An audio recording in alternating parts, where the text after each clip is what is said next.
Excellences, Monsieur le Président Xi Jinping, Président de la République populaire de Chine, co-président du Forum sur la coopération sino-africaine, chers amis.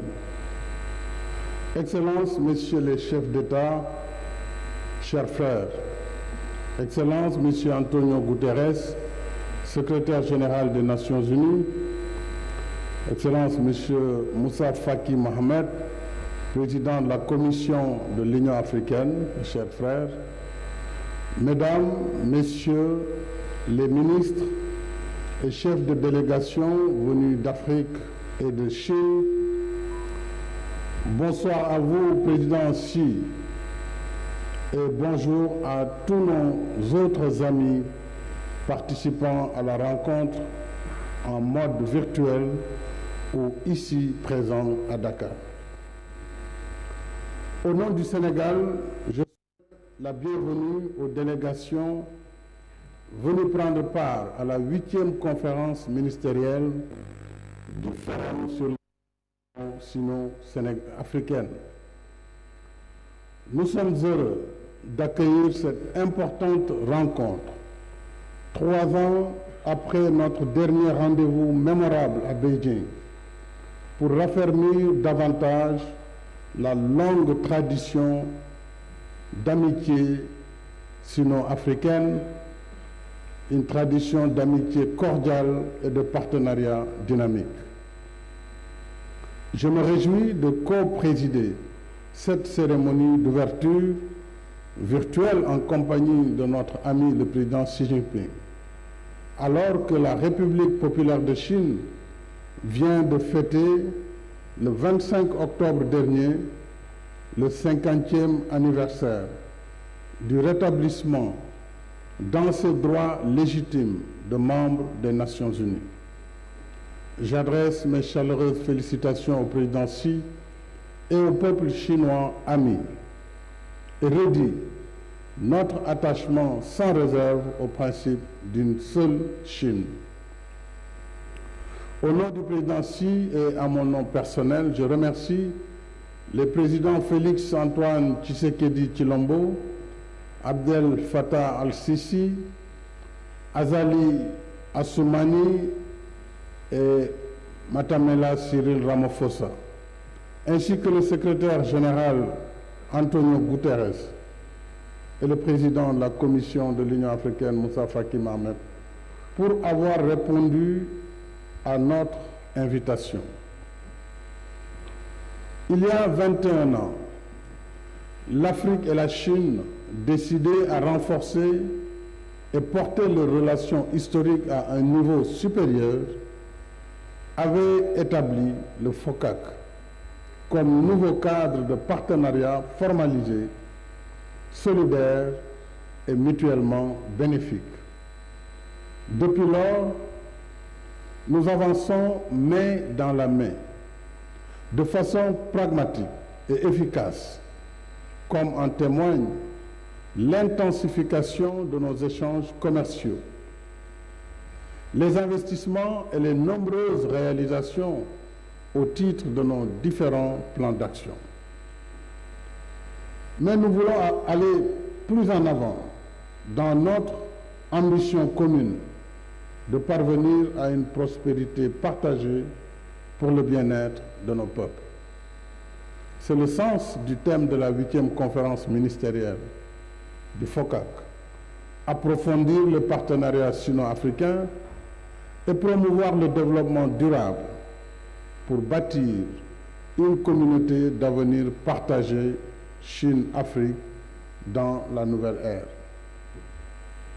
Ce thème est assurément pertinent en raison des mutations sans cesse croissantes et des enjeux globaux auxquels nous devons nous adapter en resserrant davantage nos relations de solidarité politique et économique. C'est dans la difficulté que l'amitié trouve son test de grandeur. Notre amitié a encore été testée avec succès à l'épreuve de la pandémie Covid-19. Je remercie le président Xi Jinping pour son appui constant à nos efforts de riposte sanitaire et de relance économique. J'apprécie à sa juste mesure le soutien apporté par la Chine à l'émission par le FMI de 650 milliards de droits de tirage spéciaux. Dans le même esprit de solidarité, je souhaite que la Chine continue d'accompagner nos efforts de résilience et de relance par la réallocation partielle de ces DTS selon des modalités à convenir. Excellences, chers amis, la nouvelle ère que nous inaugurons aujourd'hui sera marquée par le plan d'action du FOCAC 2022-2024, dont la mise en œuvre contribuera à la consolidation de nos acquis pour que les fleurs du printemps de notre coopération portent des fruits toujours plus abondants. Dans cet esprit, je propose que la feuille de route de la conférence ministérielle accorde une attention particulière aux priorités suivantes. Premièrement, travaillons au renforcement de la souveraineté pharmaceutique et médicale et à la sécurité sanitaire de nos pays.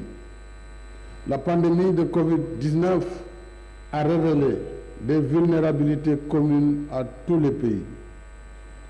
Mais l'Afrique est sans doute le continent le moins préparé à faire face aux crises sanitaires en raison de son déficit en ressources humaines qualifiées et de son retard dans les infrastructures de santé, la recherche médicale, la production de vaccins et de médicaments et l'accès aux soins.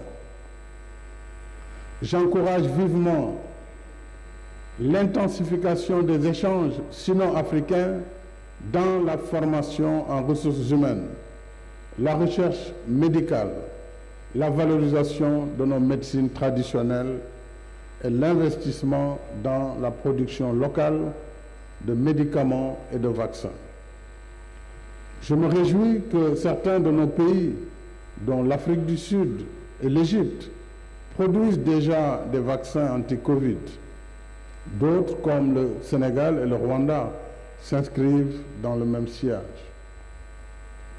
Deuxièmement, poursuivons nos efforts de modernisation de l'agriculture pour assurer notre souveraineté alimentaire collective et faire de la transformation locale de nos produits agricoles un facteur d'émergence économique et de lutte contre le chômage et la pauvreté.